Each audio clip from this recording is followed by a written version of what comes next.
ഉടമ്പടി ധ്യാനത്തിൽ നമ്മളെപ്പോഴും ചെയ്യുന്നത് ഒന്നോ രണ്ടോ കേസ് ഹിസ്റ്ററി എടുത്തിട്ട് അത് അനലൈസ് ചെയ്യാം. അതിന് നമ്മൾ ഉടമ്പടി വചന വിചാരമെന്ന് പറയും. അതായത് ഒരു സാക്ഷ്യം എടുത്തിട്ട് അതിൽ പ്രവർത്തിച്ചിരിക്കുന്ന ഉടമ്പടി തത്വങ്ങൾ എന്താണ്, അതിൻ്റെ കോമൺ ഫാക്ടേഴ്സ് എന്താണ്, നമ്മൾക്ക് ആക്ടിവേറ്റ് ചെയ്യാൻ പറ്റിയ അതിൻ്റെ അകത്ത് നിന്ന് എടുക്കുന്ന ഒരു ഫോർമുല, സൂത്രവാക്യം, അത് നമ്മളെടുത്താൽ എങ്ങനെ നമ്മുടെ വിഷയത്തിൻ്റെ മേൽ പ്രശ്നത്തിന് ഒരു സോൾവിങ് ഉണ്ടാവും. നമ്മളിന്ന് അനുഭവിക്കുന്ന ജീവിത പ്രശ്നങ്ങൾക്ക് സൊല്യൂഷൻ കാണുകയാണ് ഉടമ്പടിയുടെ ലക്ഷ്യം. ഉടമ്പടി പോലെ ഇങ്ങനെ സർവസ്പർശിയായിട്ടുള്ള എല്ലാ വിഷയങ്ങളെയും സ്പർശിക്കുന്ന, സർവജനീനമായ എല്ലാ ജനങ്ങളെയും സ്പർശിക്കുന്ന ഒരു പ്രെയർ പ്രോജക്റ്റ്, പ്രാർത്ഥനാ പദ്ധതി, അതാണ് ഉടമ്പടിയുടെ ഒരു തനത് കൃപയെന്ന് പറയുന്നത്. കാരണം എല്ലാ ജനങ്ങളെയും അത് ആപ്ലിക്കബിളാണ്. Devoid of any caste and creed, എന്ത് ജാതി ആയാലും എന്ത് മതമായാലും മനുഷ്യൻ എന്നുള്ള ആ ഒരു വിഷയത്തിൽ, കോമൺ ഫാക്ടറിൽ ഇത് ഏത് കാലാവസ്ഥയിലും വർക്കിംഗ് കണ്ടീഷനാണ്, വർക്കൗട്ട് ചെയ്യും. അപ്പോഴവർ ഓൾറെഡി ഉടമ്പടി പ്രാബല്യത്തിൽ വരുത്തി അവരതിനെ ക്രാക്ക് ചെയ്ത വിധം കണ്ടുപിടിക്കുക, അതിൽ പ്രവർത്തിച്ച തത്വങ്ങളെ ട്രേസ് ഔട്ട് ചെയ്യുക.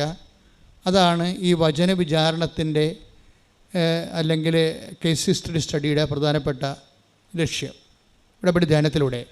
അപ്പോൾ നിങ്ങൾക്കും ഇന്ന് ഇവിടുന്ന് ട്രേസ് ഔട്ട് ചെയ്തിരുന്ന പ്രിൻസിപ്പിൾ നിങ്ങളുടെ ജീവിത മണ്ഡലത്തിൽ നിങ്ങൾക്ക് ആപ്ലിക്കേറ്റ് ചെയ്യാവുന്നതാണ്. അതുകൊണ്ട് തന്നെ ഈ ധ്യാന മണിക്കൂറിലൂടെ ദൈവം നമുക്ക് ഉൾക്കാഴ്ചകൾ നൽകാനും ഉത്ബോധനം നൽകാൻ വേണ്ടി സ്തുതിക്കട്ടെ. ഹല്ലേലൂയ, ഹല്ലേലൂയ, ഹല്ലേലൂയ, ഹല്ലേലൂയ. ജ്ഞാനത്തിന്റെ ആദ്യ അന്തങ്ങൾക്ക് വചനം നൽകണമേ എന്ന് പ്രാർത്ഥിക്കുന്നു. നിങ്ങളെ വചനത്താൽ വഴി നടത്തണമേ എന്ന് പ്രാർത്ഥിക്കുന്നു. ആ വെളിപാടുകൾ നൽകണമേ എന്ന് പ്രാർത്ഥിക്കുന്നു. ഹല്ലേലൂയ.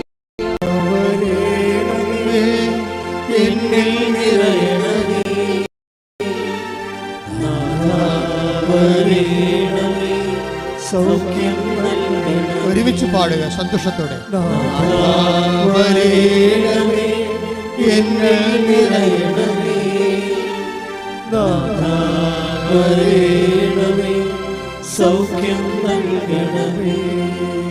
പരിശുദ്ധ പരമദിവ്യകാരുണ്യത്തിന് ആരാധനയും സ്തുതിയും പുകഴ്ചയും ഉണ്ടായിരിക്കട്ടെ. പരിശുദ്ധ പരമദിവ്യകാരുണ്യത്തിന് ആരാധനയും സ്തുതിയും പുകഴ്ചയും ഉണ്ടായിരിക്കട്ടെ. അപ്പോൾ ഏതാണ്ട് ഒരേ പ്രിൻസിപ്പിൾ വർക്കൗട്ട് ചെയ്തിട്ടുള്ള രണ്ട് സാക്ഷ്യങ്ങളെ നിങ്ങളുടെ ശ്രദ്ധയിൽപ്പെടുത്തുന്നതാണ്. ഒന്നാമത്തെ സാക്ഷ്യം അലീഷ വർഗീസിൻ്റെ സാക്ഷ്യമാണ്. അതിൻ്റെ ഒപ്പം പഠിക്കാവുന്ന സാക്ഷ്യം മിനി സെലസ്റ്റിൻ ആരുവരെ. ഇനി ഇവർ ഉടമ്പടി ഫസ്റ്റായിട്ട് ഇവർ ചെയ്യുമ്പോൾ ഇവരുടെ ദെൻ റിയാലിറ്റി, അല്ലെങ്കിൽ അവരുടെ സ്റ്റാറ്റസ് എന്തായിരുന്നു, അവരുടെ സഫറിങ് സ്റ്റാറ്റസ് എന്തായിരുന്നു. ഇപ്പോൾ മിനിയെ സംബന്ധിച്ചിടത്തോളം ഉള്ളത് ഹസ്ബൻഡിൻ്റെ ശ്വാസകോശ രോഗമാണ്. അതാണ് മിനിയുടെ ഏറ്റവും പ്രയാസപ്പെട്ട ഉടമ്പടിയിലേക്ക് വരാനുള്ള പ്രത്യേകമായ ഒരു സിറ്റുവേഷൻ. അത് മാറാത്ത ഒരു മാരകമായ ഒരു ശ്വാസകോശ രോഗം. അതാണ് മിനിയെ അലട്ടുന്ന ഒരു പ്രധാനപ്പെട്ട കാര്യം.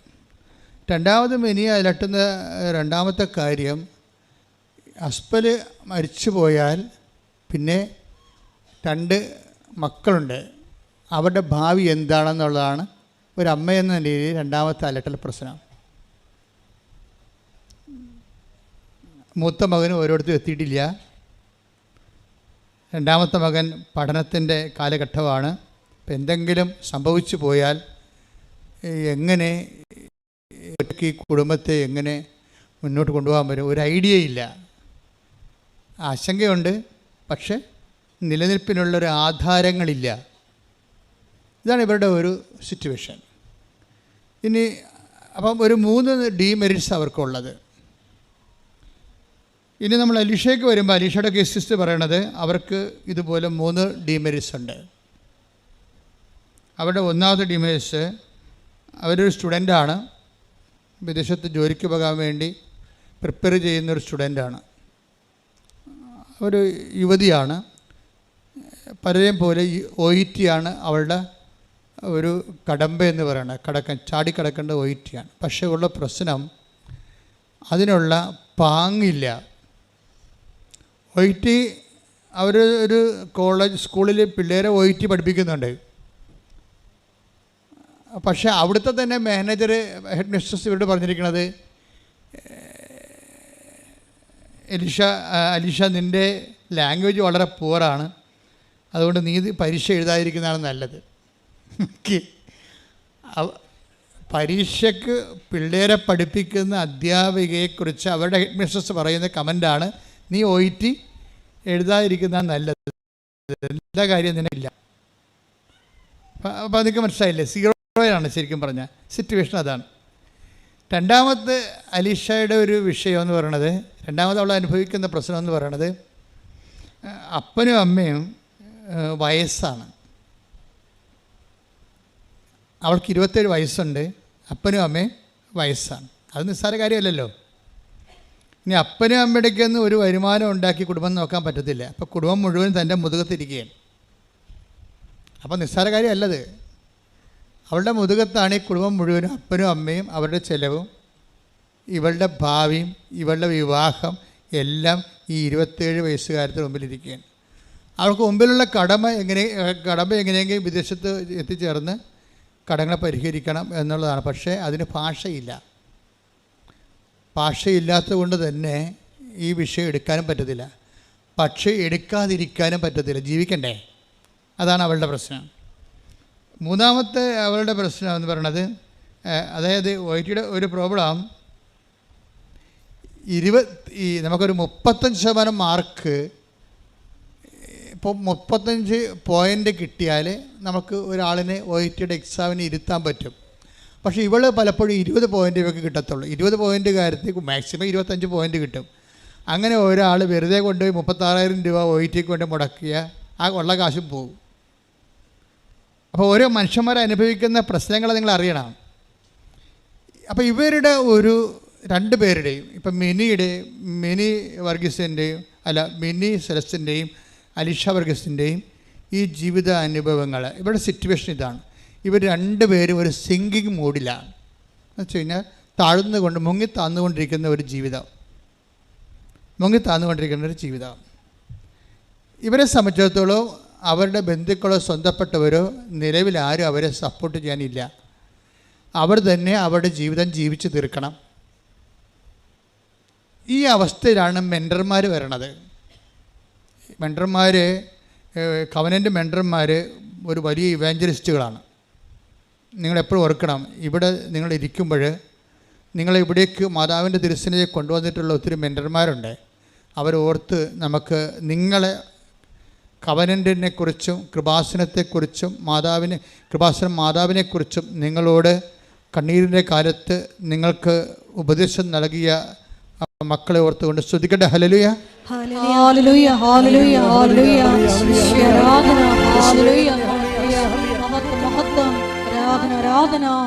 അതിന് അലീഷ ഉടമ്പടിയിലേക്ക് സെറ്റ് ചെയ്യുമ്പോൾ, ഞാൻ കഴിഞ്ഞ ആഴ്ച നിങ്ങളോട് പറഞ്ഞു,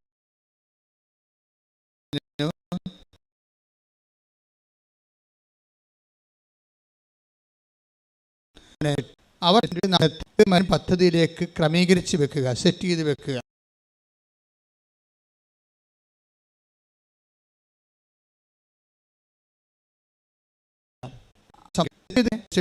ഏറ്റവും പ്രധാനപ്പെട്ടത് നമ്മൾ സെറ്റ് ചെയ്താൽ പിന്നെ നമ്മുടെ ഉടമ്പടി എന്ന് പറയുന്ന ആ ഒരു ദൈവികമായ പദ്ധതിയിലേക്ക് നമ്മുടെ ജീവിതം സെറ്റ് ചെയ്ത് കഴിഞ്ഞാൽ, ജീവിതം ആസച്ചാണ് സെറ്റ് ചെയ്യണത്, അല്ല ജീവിതത്തിൻ്റെ ഏതൊരു ഭാഗമല്ല സെറ്റ് ചെയ്യണത്. ജീവിതം ആശ്രയിച്ച് നിങ്ങളുടെ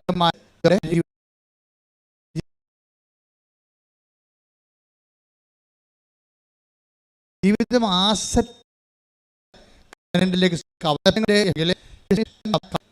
ചെയ്തു വരണത് സമ്പൂർണ്ണതയിൽ ആ വ്യക്തിയുടെ എല്ലാ ജീവിതം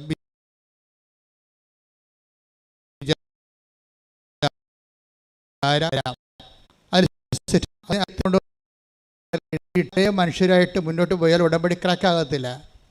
കാര്യം ഇതിനകത്ത് ഉടമ്പടിയുടെ മറ്റ് പ്രാർത്ഥനാ രീതികളിൽ നിന്ന് വ്യത്യസ്തമായിട്ടുള്ളത്, നിങ്ങൾ ഉടമ്പടി പെർഫെക്റ്റ് ആണെങ്കിൽ, ഇവിടുന്ന് പറഞ്ഞിരിക്കുന്നത് അവൻ പറയണ പോലെ ചെയ്യുന്നതനുസരിച്ച് കൊണ്ട് നിങ്ങളുടെ പ്രാർത്ഥനാ ജീവിതവും നിങ്ങളുടെ പ്രവർത്തന ജീവിതവും നിങ്ങളുടെ പ്രേക്ഷിത ജീവിതവും 3 ജീവിതമാണ് ഉടമ്പടിക്കുള്ളത്. ഒന്ന് പ്രാർത്ഥനാ ജീവിതം, എല്ലാ വിഷയവും പ്രാർത്ഥന കൊണ്ട് സമീപിക്കുക. അതിൻ്റെ പ്രിസ്ക്രൈബ്ഡ് വളരെ സെലക്റ്റീവ് പ്രെയർ ഇവിടുന്ന് തരും. സെലക്റ്റീവ് പ്രെയർ, അതായത് ഒരു വിഷയം ക്രാക്ക് ചെയ്യാൻ പറ്റുന്ന രീതിയിൽ നിങ്ങളൊരു 3 ഫേസിലേക്ക് പ്ലഗ് ചെയ്യാൻ പറ്റുന്ന രീതിയിലുള്ള സെലക്റ്റീവ് പ്രെയറാണ് ഇവിടുന്ന് തരണത്. പ്രെയർ ഒരിക്കലും ഇവിടുന്ന് നിങ്ങൾക്ക് തരണം. ഒന്നാമത്തത് പ്രത്യക്ഷീകരണ പ്രാർത്ഥനയാണ്. ആ പ്രത്യക്ഷീകരണ പ്രാർത്ഥന ഒരു പുഷ്പുള്ളായിട്ട് വർക്ക് ചെയ്യേണ്ടതാണ്. നമുക്കറിയാം, ഇപ്പോൾ ഒരു സാധാരണ പ്രാർത്ഥന നമ്മൾ ചെല്ലണതും പ്രത്യക്ഷീകരണ പ്രാർത്ഥന ചെല്ലണതും തമ്മിൽ വ്യത്യാസമുണ്ട്. പ്രത്യക്ഷീകരണ പ്രാർത്ഥന എന്ന് പറയുന്നത് ഉടമ്പടി ബേസ് ചെയ്തിരിക്കുന്നതും ഉടമ്പടിയുടെ ദൈവികമായ ലക്ഷ്യവും എല്ലാം മാതാവിൻ്റെ പ്രത്യക്ഷീകരണവുമായിട്ട് ബന്ധപ്പെട്ടാണ് നമുക്ക് ഉടമ്പടി നൽകിയിരിക്കുന്നത്. അപ്പോൾ 2004 ഡിസംബർ 7-ാം തീയതി ഉച്ചയ്ക്ക് 2 മണിക്ക് പരിശുദ്ധ അമ്മ ഈ ആൾത്താരെ പ്രത്യക്ഷപ്പെട്ടുകൊണ്ട് സമയഘടികൾ നെഞ്ചിൽ ചാർത്തി ദുരന്തമുണ്ടാകാൻ പോണ പ്രാർത്ഥിക്കണം. അപ്പോൾ ലോകത്തിലെ ക്ലൈമറ്റ് ചേഞ്ച് ഉൾപ്പെടെയുള്ള ദുരന്തങ്ങളുടെ വലിയ കാലഘട്ടമാണ് 2004 തൊട്ട് 6 തൊട്ട് 6-ലാണത് പ്രകടമാണ്. അമ്മ പറഞ്ഞ ദുരന്തം ആദ്യമായിട്ടും പ്രകടമാകുന്നത് 2006-ലാണ്. 2004 സുനാമിക്ക് ശേഷം, സുനാമിക്ക് 1 മാസം മുമ്പാണ് ദുരന്തമുണ്ടാകാൻ പോകണമെന്ന് പറഞ്ഞത്. പ്രാർത്ഥിക്കണം. അപ്പോൾ ഡിസംബർ 7-ാം തീയതി പറഞ്ഞു, 26-ാം തീയതി സുനാമി ഉണ്ടായി. പിന്നെ സുനാമി കെട്ടടങ്ങിയ ഉടനെ ചിക്കൻ ഗുനിയ ആരംഭിച്ചു. ആൾക്കാരൊക്കെ ഇന്നും മുടങ്ങി നടക്കുന്നുണ്ട് അല്ലേ, കണ്ടില്ലേ?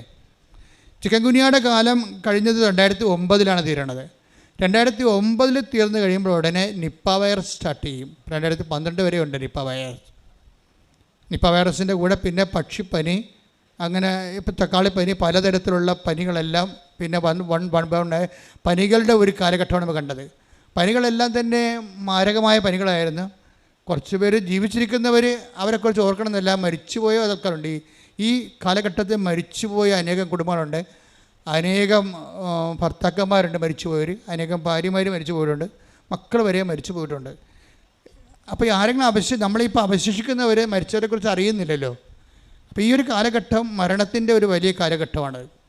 അതങ്ങനെ വന്ന് ഒരു 2018 മാറണത്, പ്രളയമായി മാറണത്. 18-ലും 19-ലും പ്രളയം വരും.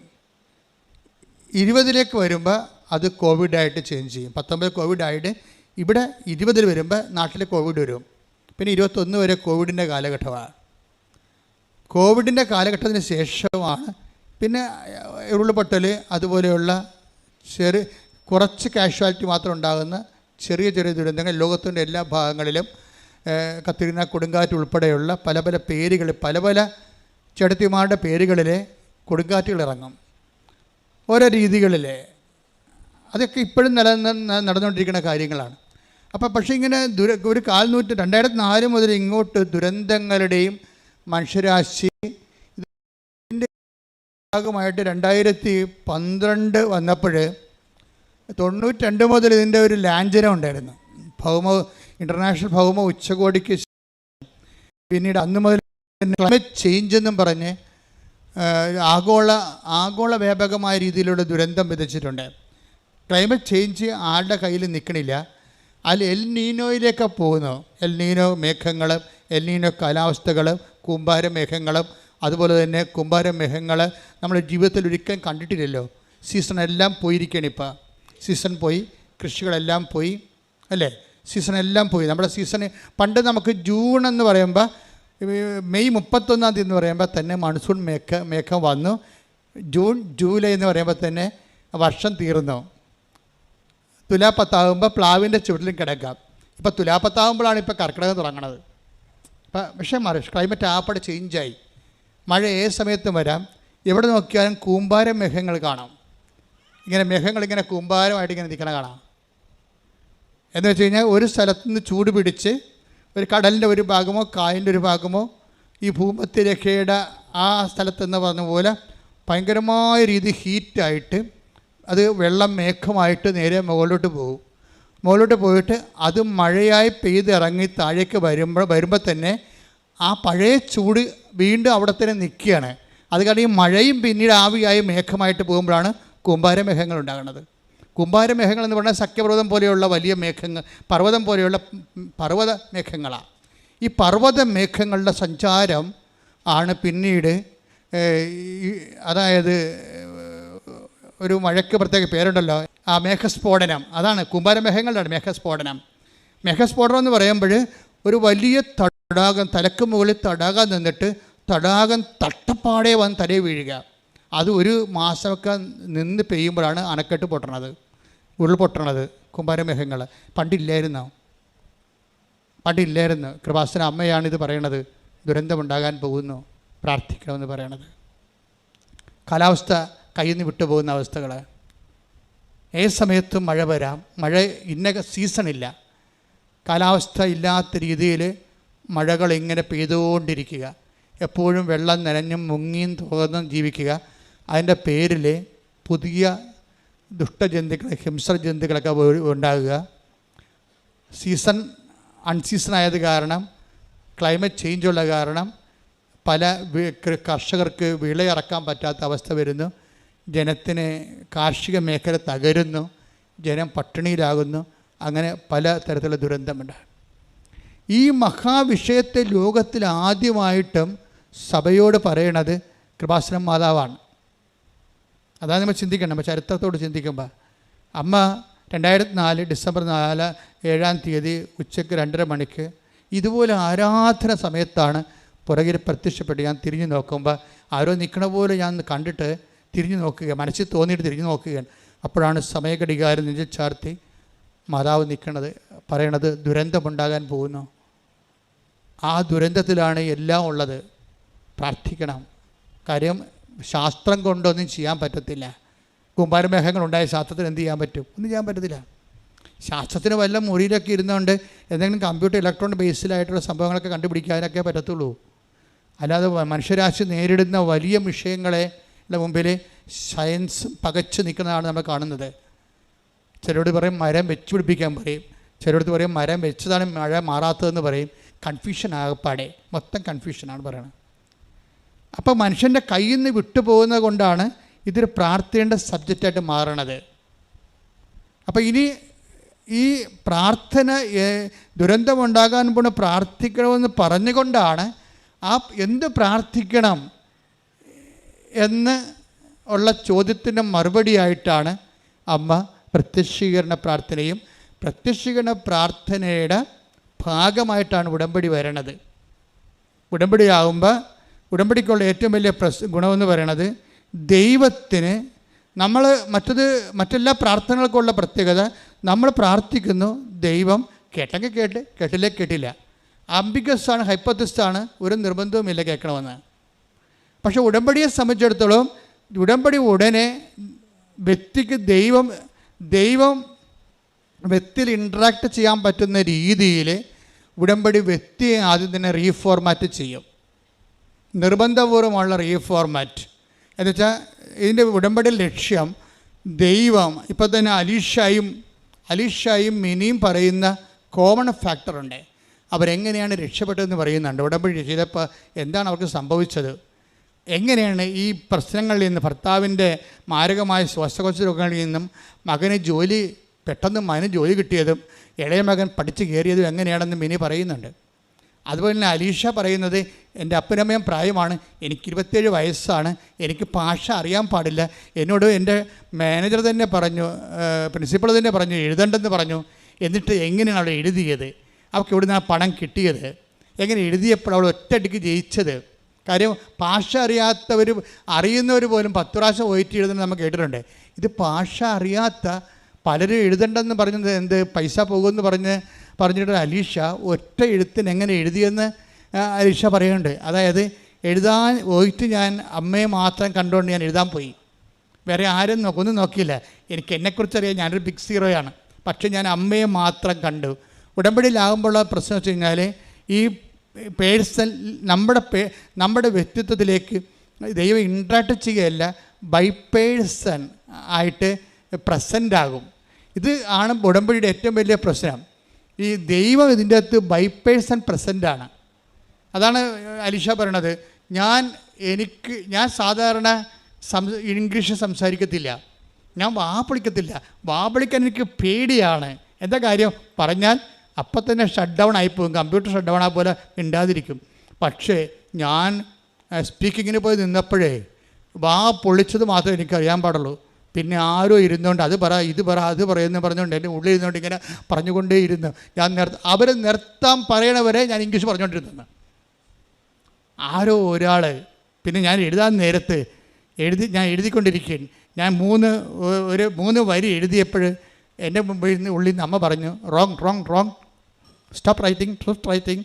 ഉള്ളിൽ ഇരുന്നുകൊണ്ട് പറയണേ, ഇത് എഴുതാൻ ഒക്കെ തെറ്റാണ്, ഒന്ന് റീഡ് ചെയ്തേ, ഒന്ന് എഴുതി വായിച്ച്. അപ്പോൾ ഞാൻ 2ാമത് എടുത്ത് വെച്ച് വായിച്ചപ്പോൾ ഞാൻ ഇത് വേറെ രീതിയിൽ എഴുതിയാൽ ശരിയാകുമല്ലോ എന്ന് എൻ്റെ ഉള്ളിൽ നിന്ന് ആരോ പറഞ്ഞു. ഞാൻ ആ രീതിയിൽ മൊത്തം എഴുതിയെന്ന് പറയും. അപ്പോൾ എല്ലാം ആരോ പറഞ്ഞു തരുന്നു, ആരോ പറഞ്ഞു തന്നിട്ട് ഞാൻ എഴുതുന്നു, ആരോ പറഞ്ഞു തന്നിട്ട് ഞാൻ ഇംഗ്ലീഷ് പറയുന്നു. അങ്ങനെ ഒരു പേഴ്സൺ ആയിട്ടുള്ള ഒരു വ്യക്തി ഉടമ്പടിയിലേക്ക് കടന്നു വരികയും ഈ വ്യക്തിയാണ് നിങ്ങൾ ഉടമ്പടിയെ, അതായത് ഉടമ്പടി എടുക്കുന്ന ആൾ എപ്പോഴും ഓർക്കേണ്ട ഇതാണ്, ഉടമ്പടി നിങ്ങളുടെ പെർഫെക്റ്റ് ആണെങ്കിൽ നിങ്ങൾക്ക് പകരമായിട്ട് നിങ്ങളുടെ ഡ്യൂപ്പ് വരും. അതാണ് വിഷയം. ഈ സിനിമയിലൊക്കെ ഡ്യൂപ്പ് വരത്തില്ലേ?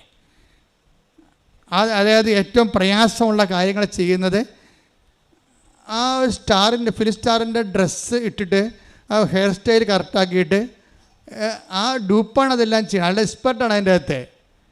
എന്നിട്ട് ഇടയ്ക്ക് ഇങ്ങനെ ക്യാമറ ഇയാളുടെ ഫേസ് ഇങ്ങനെ സ്റ്റാറിൻ്റെ ഫേസ് ഇങ്ങനെ കാണിക്കുന്നേ ഉള്ളൂ. പക്ഷേ അഭ്യാസവും അടിതള പറക്കലും ചവിട്ടലും ഒക്കെ വരെ നടത്തുന്ന എല്ലാം ഡ്യൂപ്പായിരിക്കും, എക്സ്പെർട്ടായിരിക്കും. ഇതുപോലെ ഉടമ്പടിയിൽ ഒരു ഡ്യൂപ്പുണ്ട് എപ്പോഴും. അതെപ്പോഴും നമ്മൾ ശ്രദ്ധിക്കണം. ഇവർ മാത്രമല്ല, സാക്ഷ്യം പെർഫെക്റ്റ് ഉടമ്പടിയിൽ എല്ലാവരും തന്നെ പ്രസൻസ് പറയുന്നുണ്ട്. എല്ലാവരും തന്നെ പറയും. ഒരാളുണ്ടായിരുന്നു ഇപ്പോൾ തന്നെ, നേരത്തെ ഒരു സ്വാതികൃഷ്ണ എന്ന് പറഞ്ഞ സാക്ഷ്യം, ഇന്നലെ സ്വാതികൃഷ്ണയുടെ സാക്ഷ്യം ഉണ്ടായി. സ്വാതികൃഷ്ണ ഇതുപോലെ തന്നെ ഒരു സ്റ്റുഡൻ്റാണ്. സ്വാതികൃഷ്ണയ്ക്ക് ഒത്തിരി സാമ്പത്തിക പ്രോബ്ലമാണ്. കാര്യം വെച്ചാൽ അവൾക്ക് വിദേശത്ത് പോയി പഠിക്കണം, പക്ഷേ സ്ഥലമില്ല. പിന്നെ ഉള്ള സ്ഥലം 3 സെൻറ്റാണ്. അത് വീടും സ്ഥലവും കൂടി കൊടുത്താൽ 3 ലക്ഷം രൂപയെ സൊസൈറ്റി ബാങ്കിൽ നിന്ന് കിട്ടത്തുള്ളൂ. പക്ഷേ സ്വാതികൃഷ്ണയുടെ ഒരു അവസ്ഥ എന്ന് പറയണത് ഇതുപോലെ തന്നെയാണ്. അതായത് മാതാപിതാക്കന്മാർ സിക്കോ മറ്റേയാണ്, അവർക്കിത് പറ്റാത്ത ഒരു ജോലിയാണ്. പക്ഷേ ഇത് അല്ലാതെ വേറെ ഒരു കാര്യം അവർക്കില്ല. അപ്പം അങ്ങനെ സാമ്പത്തികമായ തകർച്ചയാണ്. ഇപ്പോൾ എന്നാ ചെയ്യുന്നത് വെച്ചാൽ സ്വാതികൃഷ്ണ പറയുന്നത്, ഞാനും എൻ്റെ അമ്മയും കൂടി ഉടമ്പടി എടുത്തിട്ട് ഞങ്ങൾ ഒരു 5 പൈസ മുമ്പിൽ കാണുന്നില്ലല്ലോ, 5 പൈസയുടെ ഒരു വരുമാന മാർഗവും കാണുന്നില്ല. അപ്പോൾ ഞങ്ങളിങ്ങനെ വെളുപ്പിനെ പ്രാർത്ഥിച്ചുകൊണ്ടിരുന്ന സമയത്ത് എനിക്ക് തോന്നി ഒരു മുല്ലപ്പൂവിൻ്റെ സ്മെല്ല് വരുന്ന എൻ്റെ മുറിയിലോട്ട് വരുന്ന. അതാണ് പേഴ്സൺ പറഞ്ഞ കണ്ടില്ലേ. അപ്പോൾ അമ്മയോട് ചോദിച്ചു, അമ്മേ മുല്ലപ്പൂവിൻ്റെ സ്മെല്ല് വരുന്നുണ്ടല്ലോ എന്ന്. അപ്പോൾ അവളുടെ മനസ്സിൽ തോന്നി, നീ വെളുപ്പിനെ അടഞ്ഞു കിടക്കുന്ന വാതിലല്ലേ, വാതിൽ തുറക്കാൻ പറഞ്ഞു. ഉടനെ സ്വാതി വന്ന് പ്രാർത്ഥനയിൽ വാതിൽ തുറക്കുമ്പോൾ ഈ സ്മെല്ല് വല്ലാണ്ട് അങ്ങോട്ട് മുറിയിലോട്ട് കയറി വരും. അപ്പം അമ്മ കയറി വരണതാണ് അതായത് ഇത് ഇങ്ങനെ അതായത് ഈ പ്രസൻസ് നിങ്ങൾ ഉടമ്പടി ശരിക്കും ഉടമ്പടിയിലാണെങ്കിൽ നിങ്ങൾക്ക് പ്രസൻസ് ഫീൽ ചെയ്യേണ്ടതാണ്. കാര്യം ഉടമ്പടിയുടെ പാക്കേജിലുള്ളതാണ്. എന്താണ് പറഞ്ഞിരിക്കുന്നത്? ഞാൻ എൻ്റെ കൂടാരം നിങ്ങളുടെ ഇടയിൽ സ്ഥാപിക്കും. വാഗ്ദാന പേടകത്തിൻ്റെയൊക്കെ കോൺസെപ്റ്റ് അതാണ്. വാഗ്ദാന പേടകത്തിൻ്റെ കോൺസെപ്റ്റ് തന്നെ നിങ്ങൾ അവൻ പറയണ പോലെ ചെയ്ത് കഴിയുമ്പോൾ, ദൈവത്തിൻ്റെ വചനം നിങ്ങളെ പാലിച്ച് കഴിയുമ്പോൾ നിങ്ങൾ തന്നെ വാഗ്ദാന പേടകമായിട്ട് കൺവേർട്ട് ചെയ്യും. ആർക്ക് ഓഫ് ദി കവനൻ്റ്, ദൈവം നിങ്ങളിൽ വസിക്കും. ഈ ദൈവം നിങ്ങളിൽ വസിക്കുന്നതനുസരിച്ചാണ് ഇതുപോലെ നമ്മൾക്ക് വ്യക്തികളെ കാണാൻ കഴിയണതും നമ്മൾ തന്നെ ചെല്ലുന്ന ഇടങ്ങളിൽ നമ്മൾക്ക് ഉടനെ സഹായങ്ങൾ ലഭിക്കണതും. ഇങ്ങനെ ഓരോരോ വിഷയങ്ങളും മറ്റ് പ്രാർത്ഥനാ രൂപങ്ങൾക്കില്ലാത്ത ഏറ്റവും പ്രധാനപ്പെട്ട ഫീച്ചർ ഈ പ്രസൻസാണ്.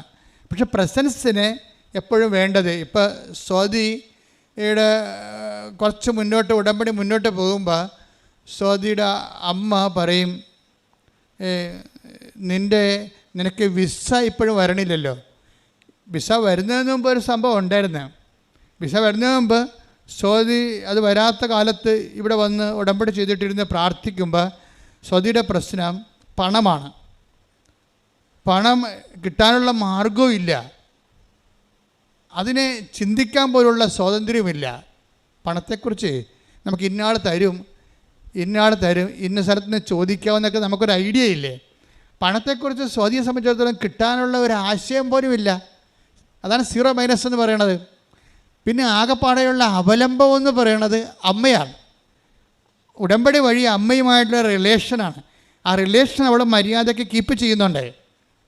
അപ്പോൾ അതിങ്ങനെ കീപ്പ് ചെയ്തിട്ട് അവൾ ഒരു നിവൃത്തി ഇല്ലാതിരിക്കുന്ന സമയത്ത് അവൾ ഇവിടെ വന്ന് ഇരുന്നിട്ട് അമ്മയുടെ മുഖത്ത് നോക്കിയിട്ട് ജപമാല ചൊല്ലിക്കൊണ്ടേയിരിക്കുമ്പോൾ അവൾക്ക് ഉടനെ വേണ്ടത് 2 ലക്ഷം രൂപയാണ്. ഉടനെ അവളുടെ മടിയിലോട്ട് നോക്കുമ്പോൾ 2 രൂപയുടെ തുട്ട് കിടക്കും. ആരിട്ടെന്ന് ആർക്കും അറിയത്തില്ല.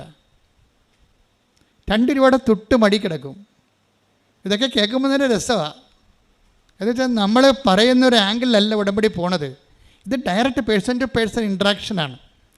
അപ്പോൾ സ്വാതിക്ക് ഉടനെ മനസ്സിൽ തോന്നും, ഈ 2 രൂപ ആരാകണ്ട മടി കൊണ്ടുവന്ന് ഇട്ടത്. അപ്പോൾ അവൾ 2 രൂപ എടുത്തിട്ട് ടോസ് ഇടും. എന്താണെന്ന് വെച്ചാൽ, എനിക്കൊരു ഗതിയും പരഗതിയും ഇല്ല, 5 പൈസ കിട്ടാനും തരവില്ല, ആരോട് ചോദിക്കുമെന്നുള്ളൊരു ഐഡിയയും ഇല്ല, ഞാനിങ്ങനെ ഒരു ബിഗ് സീറോ അല്ലേ, അമ്മേ സത്യം പറ, ഞാൻ പോകുക ഇല്ലയോ എന്നിട്ട് പറഞ്ഞിട്ട് ടോസ് ഇട്ട് കഴിഞ്ഞപ്പോൾ ഉടനെ മാതാവ് നീ പോകുമെന്ന് പറയും. അതാണ് ടോസ് വീഴും. അപ്പോൾ അതും പിടിച്ചാൽ അവൾ നിന്ന് ഇറങ്ങിപ്പോയി കഴിയുമ്പോൾ ഉടനെ അവളുടെ ആൻറ്റി വിളിക്കും.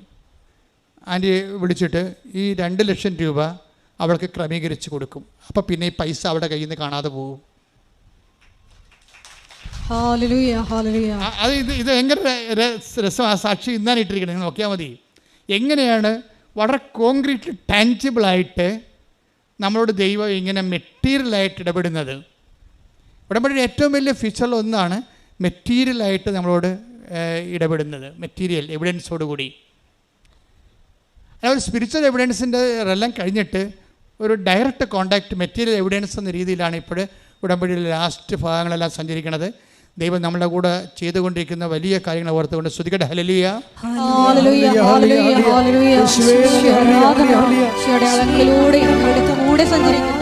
അവിടുത്തെ സാന്നിധ്യത്തിന് നന്ദി പറയുന്നു. എൻ്റെ ഈശോയുടെ അമ്മേ,